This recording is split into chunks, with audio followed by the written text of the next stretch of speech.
Hey guys, today I'm going to try and show you a couple of the moves I've been playing with here lately. Today's theme is going to be multitasking.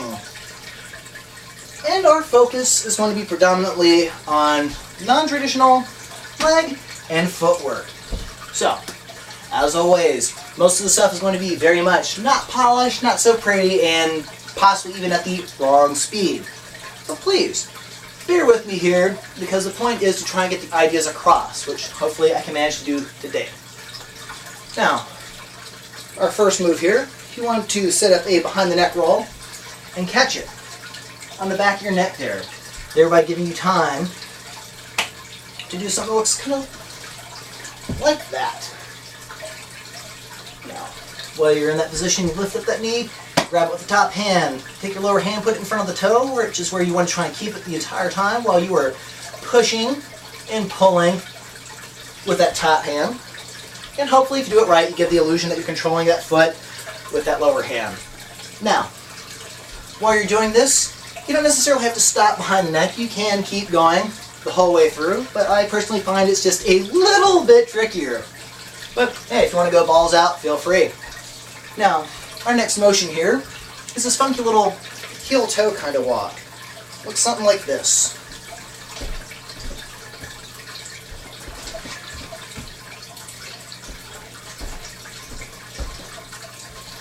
Now, I might have muffed it up a little bit, including the rolling, so I'll show it to you without. So let's look something like that. Now, because I have zero idea what on earth this move is supposed to be called, and I can't point you to a tutorial, I'll show you personally. Now, what you want to do is you get on the ball of your back foot and the heel of the front, and you're going to be shifting your weight entirely from one to the other while you rotate. So, in this instance, all the way in the back foot, while you pick up the front, rotate, plant, and do the opposite. Now, naturally, you want to keep your feet as close to the ground as possible while you do this, because it'll look a lot slicker. Now, if you want to, you can actually move in a foremost direction. So with the ball, hopefully it looks kind of something like that. Now, next thing is going to be a heel-toe, pivot on the heel sort of thing. So this time, we're going to keep our feet just like so. You want to push back a little bit with the front so you keep them locked together. So when you lean back, you rotate, pop back. So bam, bam. Now, with the ball, hopefully we can manage to make it look nice and smooth. Okay, we'll try one more time with perhaps a little more balance. There we go. In the future, I want to hopefully be able to get it so I can just bam, bam, get like a nice real high speed with it, keep up with some higher BPM tunes and whatnot. But whatever, slow is cool too. Now you may have noticed I've been doing chest rolls and behind the neck rolls of all these things so far.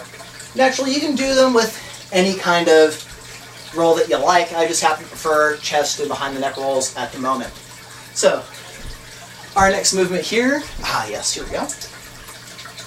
You want to put your feet like so, and then you're going to pull your knee up while pivoting, just like that. So bam, bam. Now this one, if you add it on top of, say, like a butterfly or windshield wiper, I think it winds up looking pretty snazzy, kind of like so. Bam, bam, bam. Kind of neat, right? So let's see. Next up, we have what are called pin drops, as far as I understand it. Works kind of like so.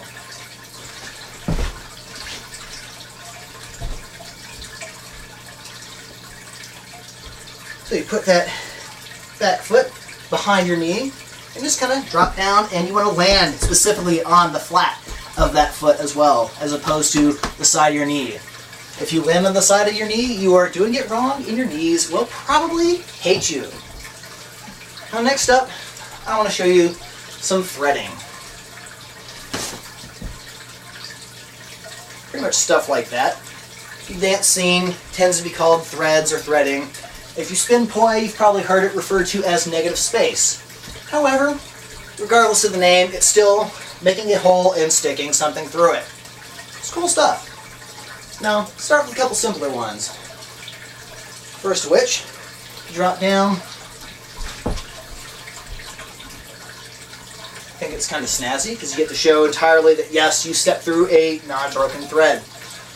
Now you can do variations of this like this. I happen to not really care for that one as much as the other, but whatever, there's different ways to make things happen. Speaking of which, a nice little variation I like to do with the first one is to roll into it kind of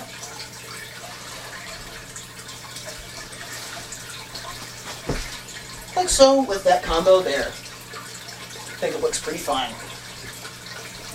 Now, there's another kind of leg thread that you can do. It's a little side step leg thread.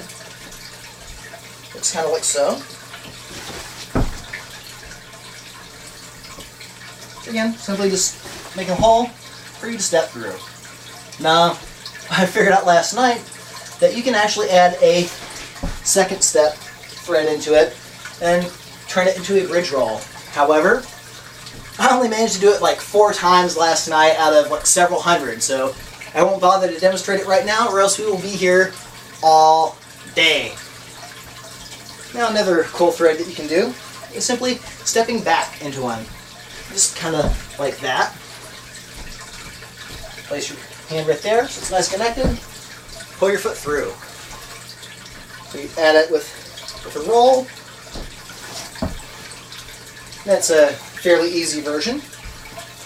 The way I tend to do it these days, it's probably overly complicated, but I find it fun. So what I wind up doing is something to this effect. And I wind up with that extra thread at the very bottom. So hopefully this time I'll do it without kicking that little chest there.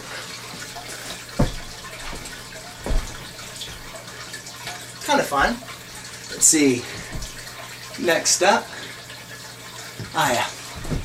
the twist-a-flex.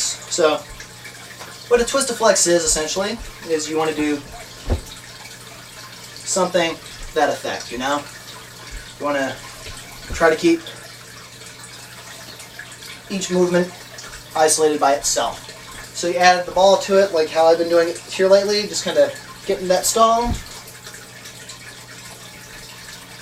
and swinging it in. Like you can start it before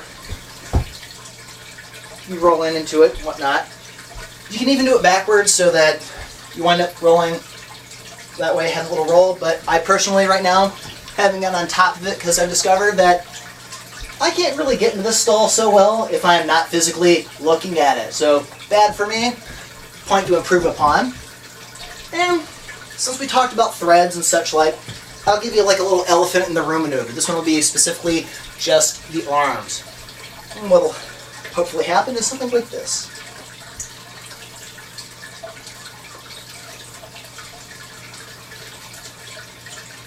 So, what's going on behind?